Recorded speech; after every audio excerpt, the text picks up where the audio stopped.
Jangan lupa like, komen, dan subscribe channel YouTube TVRI Bengkulu dan nyalakan lonceng notifikasinya.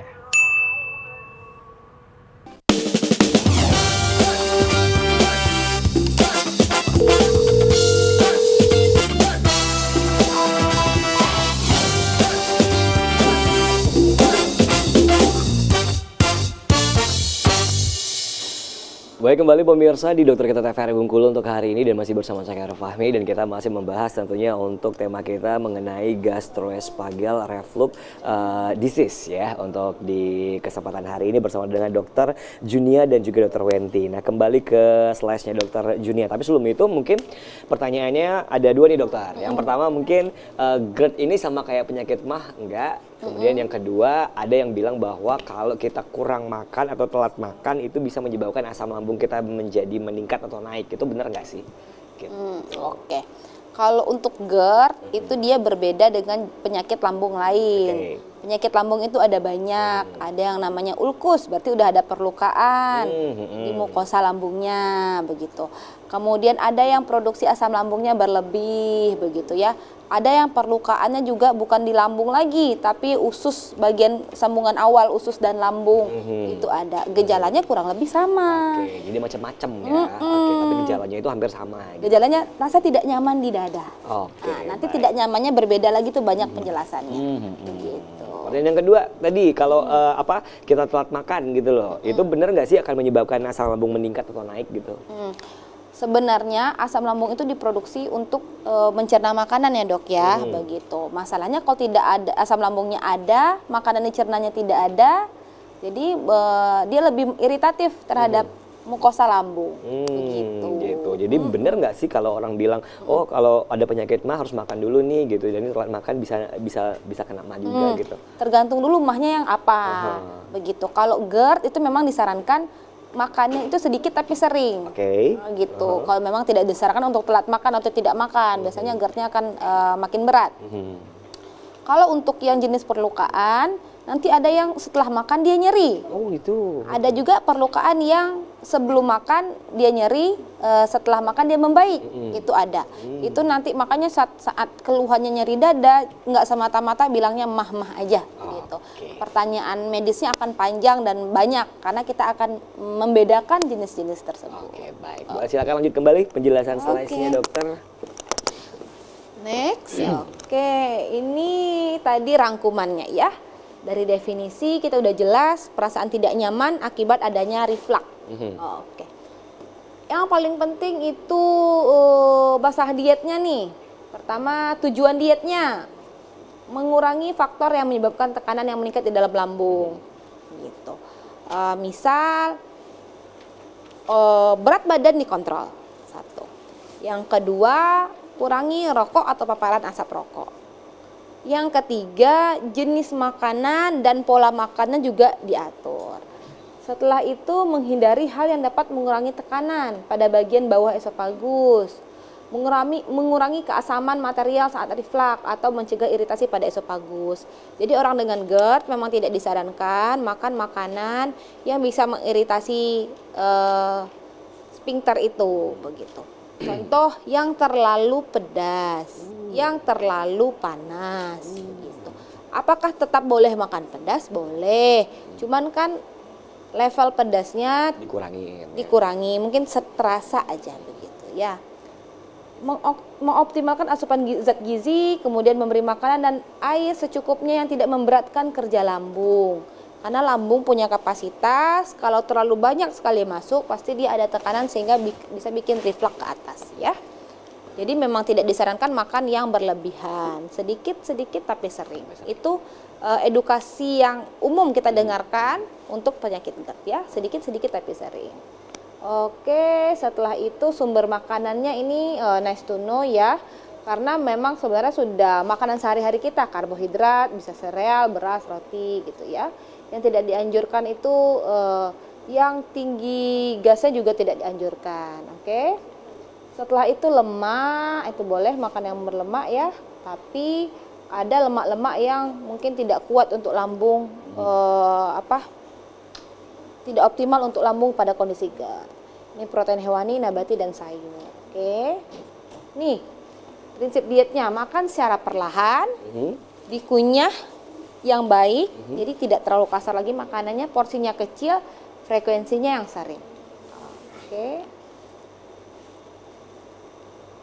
Ini contoh menu dietnya nih. Ini contoh menu diet, misalnya makanan yang dianjurkan puding, bulu ya, yang tidak terlalu tinggi gula, kayak coklat, brownies itu kan tinggi gula, itu tidak disarankan. Contoh makan pagi jam 6. Setelah itu nanti ada snack lagi, jadi makannya porsinya sedikit-sedikit tapi sering. Kemudian siang pukul 13 makan lagi, selingan siang jam 4 makan lagi ya, selingan ringannya. Kemudian makan malam, selingan malamnya boleh diberikan susu. Begitu. Jadi kalau kita lihat kan bukan 3 kali sehari ini, tapi ada seling-selingan. Iya, betul. Walaupun tidak selalu dengan makanan berat. Contohnya selingan siang kan cukup puding dan air putih aja. Betul. Tapi ada yang masuk. Ya, jangan katanya sering tapi nasi terus ya. Gitu. Nanti kelebihan gulanya.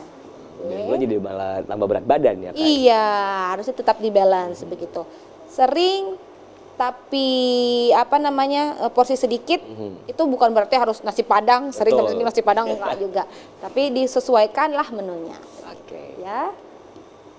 Oke, mungkin itu saja. Selanjutnya akan bahas kita cara mendiagnosis dan tata laksananya oleh dokter Wenti. Oke, betul. Sebelum ke dokter Wenti, mungkin nih, kenapa obat mah atau obat juga yang berhubungan dengan lambung ini itu dimakannya sebelum makan nasi, dokter? Ada penjelasannya nggak sih? Oke. Tidak semua, tapi kebanyakan yang dicegah itu misal obat-obat yang untuk melapisi mukosa. Misal contohnya sukralfat sirup ya, itu sebelum. Kenapa? Dia dilapisi dulu, jadi baru makanan masuk. Jadi kalau ada luka di lambungnya kan udah terlapis, jadi tidak terlalu nyeri. Oh gitu. Kemudian misalnya obat-obat yang dikunyah sebelum makan ya kayak antasid begitu ya. Itu kan fungsinya netralkan asam lambung. Jadi netral dulu, jadi dia nyaman. Oh gitu. Oke lah kalau gitu. Boleh silakan lanjut lagi dengan penjelasan berikutnya dari Dokter Wenti Arbayeni. Silakan dokter. Langsung aja ya. Jadi diagnosa ini memang ranahnya dokter nanti ya. Tapi sebenarnya apa yang harus ditanyakan nih? Pertama pasti kita tanyakan apa keluhannya Bu, apa gejalanya. Jadi kalau untuk GERD sendiri itu khas, berbeda dengan penyakit lambung lainnya seperti MAH ya. Kalau MAH biasanya nyeri ulu hati, kemudian mual. Kalau di GERD dia lebih ke heartburn. Heartburn di sini adalah rasanya itu panas di dadanya, rasa berdebar, kadang sampai sesak dan bisa sampai ke ini mirip-mirip dengan gejala jantung. Nah, ya, karena tadi rasanya itu berdebar, panas, bahkan sampai ke belakang. Nah, ini yang sering miss. Ada yang tahun lalu kayaknya viral tuh, selebritis meninggal karena GERD katanya.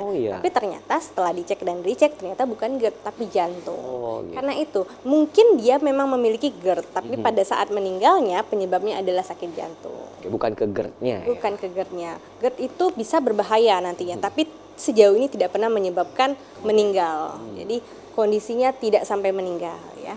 Nah, heartburn dan satu lagi ada regurgitasi. Regurgitasi tadi ya. Jadi si asam lambung tadi kan ada gasnya. Nah, ini naik ke atas. Itu yang membuat di tenggorokan akan terasa asam, pahit, kadang pun panas rasanya.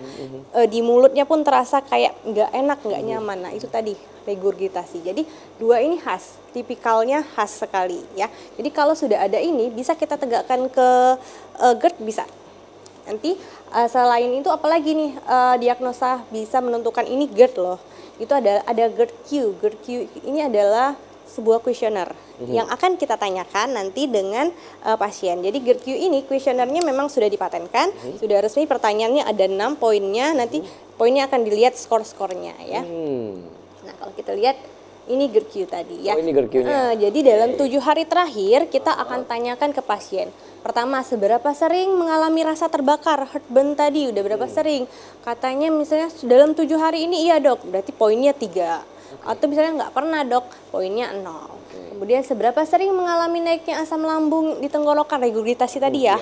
Kayaknya kalau kita nggak mungkin nanya baku ini ya, paling kita tanya ada nggak rasa kayak pahit di tenggorokannya, asam atau misalnya kayak panas gitu. Ada dok, dalam berapa hari? 1 hari terakhir misalnya kan, berarti sudah 7 hari kan. berarti poinnya 3. Kemudian seberapa sering mengalami nyeri ulu hati, tentu kita tanyakan juga. Lalu apakah ada mual, kemudian apakah sulit tidur karena rasa terbakar di dada. Nah ini, kalau pada pasien GERD, apalagi kalau lagi serangan, untuk tidur itu disarankan posisinya lebih tinggi. Jadi bantalnya 2. Karena tadi ya seperti penjelasan dokter Junia tadi, bahwa sphincternya itu kadang kan dia ada yang sudah terbuka. Jadi untuk menjaga-jaga maka posisinya harus lebih tinggi sesuai gaya gravitasi. Kalau lebih tinggi berarti kan refleksnya agak dicegah ya. Kemudian seberapa sering minum obat tambahan atau obat emahnya tadi. Jadi saya setiap hari ini dok minum obatnya, berarti kan sudah poinnya ketiga. Jadi bila poinnya kurang dari 7 kemungkinan tidak menderita. Namun bila poinnya di atas 8 atau bahkan sampai 18 itu berarti menderita GERD. Tapi poin ini tidak bisa menentukan tingkat keparahan GERD-nya, tapi bisa dilakukan untuk mengevaluasi. Jadi setelah sudah terapi kita evaluasi nih, kita tanya lagi bisa nih ternyata poinnya sudah berkurang. Oke baik. Nah sebelum dilanjutkan kita jeda iklan dulu ya dokter ya. Oke baik pemirsa di rumah, kita akan kembali mendengarkan, tapi nanti kita akan jeda iklan terlebih dahulu. Tetap bersama kami di Dokter Kita TVRI Bengkulu, bersama kita sehat.